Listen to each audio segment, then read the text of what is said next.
Donald Trump को obviously हम सारे लोग रूटीन है और एक प्रेसिडेंट है, हम सारे मुबारकबाद दे देते हैं। मैं भी on behalf of Pakistan Tehreek Insaf उसको मुबारकबाद देता हूँ और मैं कहता हूँ पाकिस्तान और अमेरिका इंशाल्लाह बेहतर समत में जाएंगे और पहले अच्छी जो पहले की ताल्लुकात है वो मजीद बेहतर होंगे। जी मतलब मेरा कि आप बतौर तहरीक इंसाफ आप ट्रंप इंतजामिया के साथ कैसे ताल्लुकात चाहेंगे और अब आपको देखो पाकिस्तान तहरीक इंसाफ जो 27 सालों से स्ट्रगल कर रही है, पाकिस्तान तहरीक इंसाफ ने पाकिस्तान से रिलेटेड फॉरेन पॉलिसी वही अडॉप्ट की है। बिल्कुल उनका जो राब्ता था दुनिया से मुनक़ता किया गया, 5 दिन उनको तारीकी में रखा गया, 10 दिन उनको किसी से मिलने नहीं दिया गया। ये जुल्म था, ये टॉर्चर है। जो अक़वाम मुत्तहिदा की जो कन्वेंशन है ऑन टॉर्चर, उसके मुताबिक आप अगर किसी शख्स को एक कमरे में बंद कर दें 8 बाय 8 के कमरे में और उसको किसी से मिलने ना दें 20 दिन तक, तो ये टॉर्चर के जुमरे में आता है। हम इस मामले को लेकर भी साबका दौर में आपकी हुकूमत को खत्म करने में अमेरिका ने अहम रोल अदा किया, बकौल इमरान खान के वो खत भी लहराया गया था। लेकिन अब जो है वहाँ के प्रेसिडेंट जो है वो मुंतखब हुए हैं, उसको मुबारकबादें आपकी पार्टी की तरफ से दे रही हैं और यूथ की तरफ से दे रही हैं। इससे क्या कैसे देखेंगे? नंबर 2 कि जब ये इमरान खान की हुकूमत थी उस वक्त जनरल बाजवा साहब को ताहयात भी बनाने की ऑफर हुई थी और अब जो है ना ये 5 साल जनरल साहब को टाइम दिया गया है, तो उसके ऊपर आप मुखालफत कर रहे हैं। देखिए, जहाँ तक पहले का ताल्लुक है कि लाइफ टाइम एक्सटेंशन होनी चाहिए, ऐसी बात नहीं हुई थी। जहाँ तक आप अमेरिका की बात कर रहे थे, अमेरिका में इलेक्शन हुए और अमेरिका में डेमोक्रेसी और पीपल ने बोला है और पीपल की जो वॉइस है हम उसको अप्रिशिएट करते हैं। देखिए, हम एक नई पिटीशन भी कर रहे हैं जो इमरान खान साहब के साथ हुआ 3 अक्टूबर को। उनको बिल्कुल उनका जो राब्ता था दुनिया से मुनक़ता किया गया, 5 दिन उनको तारीकी में रखा गया, 10 दिन उनको किसी से मिलने नहीं दिया गया। ये जुल्म था, ये टॉर्चर है। जो अक़वाम मुत्तहिदा की जो कन्वेंशन है ऑन टॉर्चर, उसके मुताबिक आप अगर किसी शख्स को एक कमरे में बंद कर दें 8 बाय 8 के कमरे में और उसको किसी से मिलने ना दें 20 दिन तक, तो ये टॉर्चर के जुमरे में आता है। हम इस मामले को लेकर भी सुप्रीम कोर्ट जा रहे हैं। उसके साथ इसी पिटीशन में हम इंतजार हुसैन पंजोता का भी मामला उठाएंगे और अब ख्वाजा शिराज का मामला भी उठाएंगे। हम सुप्रीम कोर्ट से इस्तदा करेंगे। हुकूमत ने जो टास्क रखे थे अपने वो मुकम्मल किए। उन्होंने चाहे आर्मी चीफ की मुद्दत मुलाजमत हो, IMF से उन्होंने पैसा लेना था वो, या फिर जजेस के हवाले से अपने 5 साल मुकम्मल करने के लिए जजेस की तैनाती या जो भी जुडिशल पैकेज लाना था उन्होंने किया। उनके पास 5 साल मुकम्मल करने के लिए आखिरी टास्क है कि वो 11 मेंबरान असेंबली अपने साथ करें ताकि आईनी तरामीम या कानून साजी हो। वो तोड़ने तक हमारे जो सोर्सेज बता रहे हैं वो खामोश नहीं बैठेंगे। तो ऐसी सूरत में कि वो 10-11 मौलाना की ताकि जरूरत मुस्तकबिल में ना रहे, तो उसके लिए आप फिर क्या करेंगे ताकि आपके 10-11 बंदे रुक जाएं और हुकूमत के पास ना जाए? देखो, हुकूमत की तो कोशिश होगी और यही कोशिश है। जो भी कानून साजी कर रही है वो तो सारे इलीगल और कॉन्स्टिट्यूशन से मारवा उन्होंने कानून साजी की है, जल्दी में की है। अपने लोगों को भी पता नहीं, रूल्स को भी फॉलो नहीं किया गया है। लेकिन इंशाल्लाह पहले भी हमने 26वीं आईनी तरमीम का मुकाबला किया है। ये हमारे लोगों को सिवाय वो 4 के जिन पे ये ज़द खौफ करके उठा करके लेके जा सके, लेकिन ये कोशिश कर रहे थे कि फॉरवर्ड ब्लॉक बनेगा, लोग टूटेंगे, लोग जाएंगे। अल्हम्दुलिल्लाह पार्टी मजबूत है, स्ट्रांग है। करेंगे हम स्ट्रीटों पर भी एहतजाज करेंगे, कोर्टों में भी इसको चैलेंज करेंगे जो तरमीम हुई है। आइंदा भी अगर कोई ऐसी लेजिस्लेशन हो रही है तो इंशाल्लाह भरपूर मुकाबला करेंगे। वैसे भी वो जो 5 लोग जो बड़े वोट दे के गए हैं, जो जिल्लत उन्होंने कमाई है उनकी नस्लों के साथ होना है, उनके हल्कों में जो हो रहा है, मेरे ख्याल में वो देखने के बाद समझदार आदमी को परहेज ही करेगा। थैंक यू जी। ये कैमरे के खिलाफ किसी तरह की तो स्पीकर को बताना होता है, लेकिन यहाँ पर तो हाउस के अंदर तमाम कार्रवाई हो जाती है और अब तो सूरत बाहर भी होना शुरू हो चुकी है।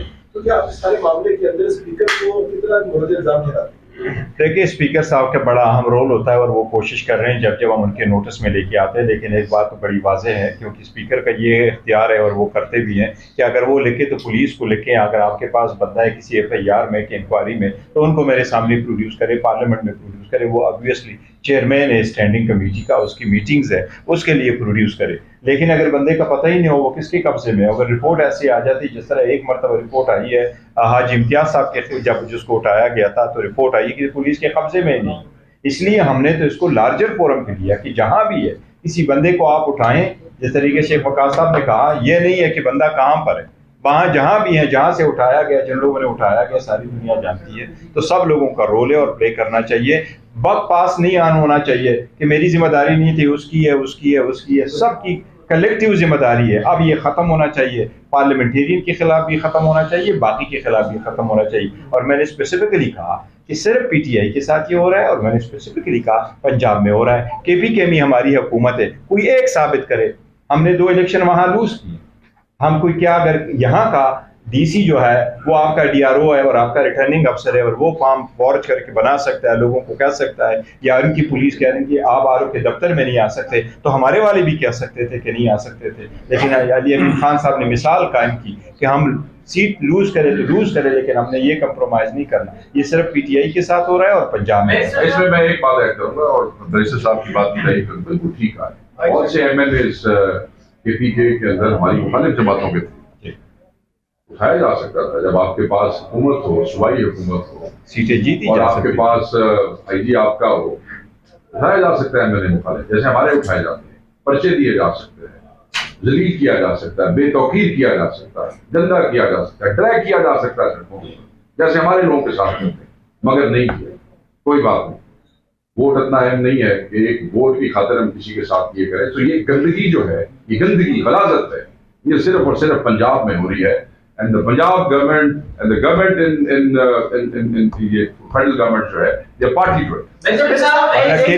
हुकूमत के 5 लेकिन इससे पहले हम देख रहे हैं कि पार्लियामान से बिल पास होता है। इससे पहले जब आप बालों को दे रहे थे, उस वक्त आप लोगों ने मुख्तलिफ जो को भी बोल दिया था। लेकिन इस वक्त की जा रही है पाकिस्तान तरीके से, आपको पता भी नहीं है। क्या आप लोगों को इतनी भी उम्मीद नहीं थी कि आपसे कुछ हो जाए? नहीं, देखो, हुकूमत ने तो जिस तरीके से हुआ, तो शायद हुकूमत के बंदों को भी तो नहीं पता था। हमने तो फिर भी मांगा। हमारे पास है हुकूमत के नुमाइंदों को, और मेरा ख्याल है हुकूमत के बाकी नुमाइंदों को, क्या मेरा ख्याल है उनके सारे जो मिनिस्टर थे एक्सेप्ट फॉर लॉ मिनिस्टर, उनके पास भी तो एक्ट की कॉपी नहीं थी कि क्या तरह उसके पास की जा रही थी, किसी के पास भी नहीं। ये बताइएगा, एक सीरीज ऑफ इवेंट्स है, इंतजार पंजोता हो या उससे पहले हो, अभी ख्वाजा शिराज हैं, हायर जुडिशरी से कब रिव्यू करेंगे? आपकी जैसे चाहिए आप लीजिए है कल बड़े माहौल में हायर जुडिशरी से देखिए, हमारी यही चीफ जस्टिस से तवक्को है कि आपके सामने एक पिटीशन पड़ी है। एतजाज अहसन साहब ने पिटीशन फाइल की उसके नाम से 3 जनवरी को उसमें ऑर्डर पास किया था काजी फाइसा साहब ने। उसमें यही लिखा गया था कि हुकूमत नो अदर देन वज़ीर आज़म अंडरटेकिंग दे, और वज़ीर आज़म वो अंडरटेकिंग ले अटॉर्नी जनरल को डायरेक्ट किया था, अभी मौजूदा अटॉर्नी जनरल है, और उसको कहा वो अंडरटेकिंग आप दे दे कि आइंदा ये नहीं होगा। ये हमने असम्बली के फ्लोर पे भी कहा, और वज़ीर आज़म ने जिस वक्त मैंने ये पॉइंट उठाया तो वज़ीर आज़म ने उठ के खड़े होकर के स्पीकर साहब को कहा कि मैं आपके दफ्तर को बताऊंगा कि उस अंडरटेकिंग का क्या हुआ मेरा। इसलिए ये सुप्रीम कोर्ट के उस ऑर्डर की वायलेशन भी और दी है यहाँ प्रेस कॉन्फ्रेंस करने के लिए। हमें 12 मरतबा प्रेस कॉन्फ्रेंस करनी पड़ती है, कभी पार्टी का मौक़िफ़ बताने के लिए, कभी खान साहब के पास के पे जो गुजरता है उसको बताने के लिए, और सम टाइम हम आपको वो कुछ बताते हैं जो पार्लियामेंटेरियन पे गुजरता है। ये लाकानूनियत जो बड़े अरसा से जारी है, और इस लाकानूनियत का विक्टिम सिर्फ और सिर्फ पाकिस्तान तहरीक इंसाफ और इसके साथ एफिलिएटेड लोग और इसके पार्लियामेंटेरियन है।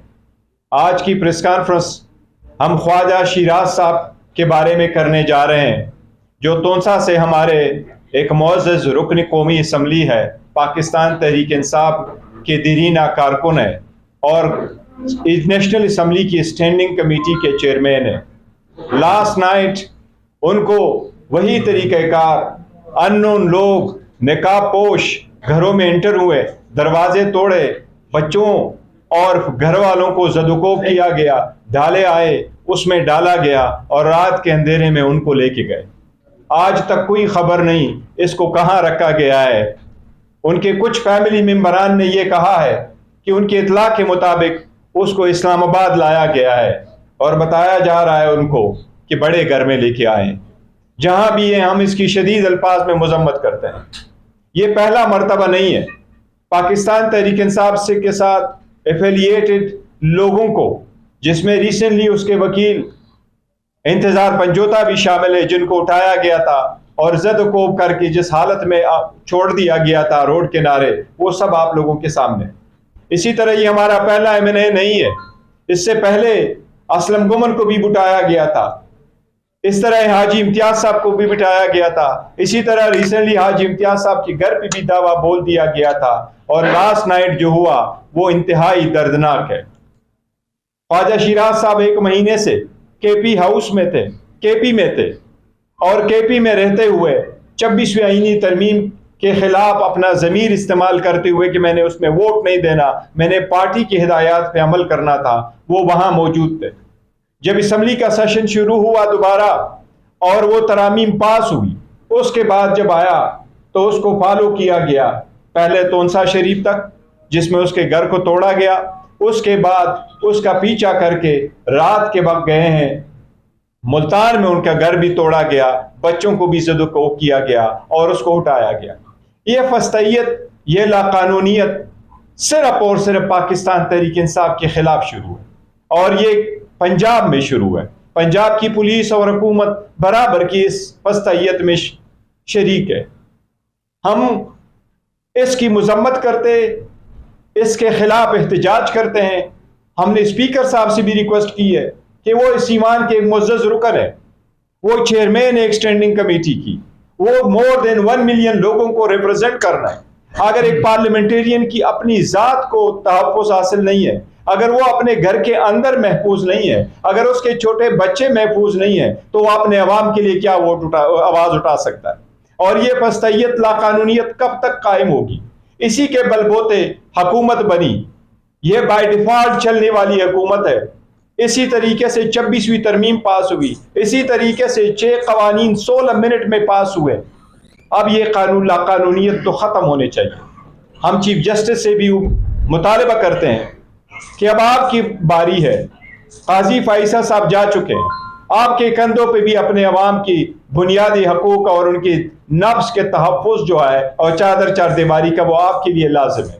हम उनसे भी मुतालबा करते हैं कि इस पे एक्शन लें। मैं एक बात याद सुप्रीम कोर्ट को करा दूं, 3 जनवरी को सुप्रीम कोर्ट ने एक ऑर्डर पास किया था। उस 3 जनवरी ऑर्डर में सुप्रीम कोर्ट ने अंडरटेकिंग वज़ीर आज़म से मांगी थी कि आइंदा किसी को घर से उठाया नहीं जाएगा मगर कानून के मुताबिक और किसी FIR में अगर वो मतलूब है। ये बात वज़ीर आज़म को मैंने फ्लोर ऑफ द असम्बली पे पॉइंट आउट करवाया था। वज़ीर आज़म उस दिन मौजूद थे। ये उस दिन की बात है जब हानिया की शहादत हुई थी और हम हुकूमत के साथ इकट्ठे थे। वज़ीर आज़म ने फ्लोर ऑफ द हाउस पे कहा था स्पीकर साहब को कि मैं अपनी अंडरटेकिंग और इसके बारे में पूरी मालूमात करके स्पीकर साहब को बताऊंगा। स्पीकर साहब के पास हम गए थे और जिस वक्त इस असम्बली पे दावा बोला गया 9 तारीख को सितंबर को 10 की शाम 10 की सुबह सवेरे सवेरे सितंबर को हमारे मने साहिबान को असम्बली के अंदर से मेरे बशमूल शेख वकास साहब की जब उठाया गया तो द नेक्स्ट डे कमेटी बनी। उस स्पेशल कमेटी का एक ही मकसद था और वो कमेटी का मकसद ये था कि सबसे पहले उस कमेटी ने ये वो कार्रवाई करनी है जो सिर्फ और सिर्फ पार्लियामेंटेरियन को प्रोटेक्शन मेक श्योर करे, उनको प्रोटेक्शन दे। उस स्पेशल कमेटी में पाकिस्तान के पार्लियामान में मौजूद हर पॉलिटिकल पार्टी के सरबराह को रखा गया था। ये पॉइंट अब हमने पॉइंट उधर उठाया था स्पेशल कमेटी में। खुर्शीद शाह साहब की कमेटी में हमने ये पॉइंट भी उठाया कि सबसे पहले मेक श्योर करे आप पार्लियामेंटेरियन को वो तहफ़्फ़ुज़ दे। आज तक न पार्लियामेंटेरियन को तहफ़्फ़ुज़ मिला, न कमेटी ने कोई ऑर्डर पास किया, न स्पीकर साहब की तरफ से ऑर्डर पास हुआ, न कोई और कमेटी ने ऑर्डर पास किया, न सुप्रीम कोर्ट हाई कोर्टों से रिलीफ मिला, नहीं वो जुल्म और लॉलेसनेस ख़त्म हो रही है। अवाम यहाँ को फिर रोडों पे ना आए, एहतजाज न करे तो और कौन सा रास्ता आप उनके लिए खुला छोड़ेंगे? इसकी हम मजम्मत करते हैं और इससे मुतालबा करते हैं कि ये अब ख़त्म हो।